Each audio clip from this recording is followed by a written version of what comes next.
சொல்லி மரங்கள் வெட்டுவதற்கு வேண்டிய ஆயுதங்கள் எல்லாம் எடுத்துக்கொண்டு வெளியிடந்த முக்காட்டில் வந்து பார்க்கும் போது நீலராஜன் உறைந்திருந்த வேப்ப மரத்தை வந்து இடையே கண்டார்களாம். அதாவது நீலராஜன் உறைந்திருந்த வேப்ப மரமானது கொள்ளு கொள்ளு என்று வளர்ந்திருப்பதை இடையே கண்டார்கள்.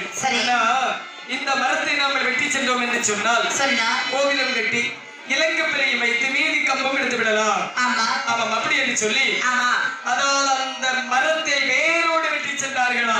வேறு விட்டு வைக்கல. ஆமாமா வேறு வெட்டி சென்று கோவிலும் கட்டி முடித்து இலங்கு பிறையும் கட்டி முடித்து மீதி உள்ள மரத்துல ஒரு அம்பலம் தெரியாது.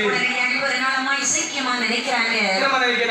அண்ணனை பார்த்து வெகு நாட்கள் ஆகிவிட்டதல்லவா? நாங்கள் சென்று அண்ணனை பார்க்க வேண்டும் என்று சொல்லி அண்ணனுக்கு வேண்டிய பண்ண பலகாரங்கள் எல்லாம் எப்படி சேகரிக்கிறார் தெரியுமா? அண்ணனுக்கு சோறு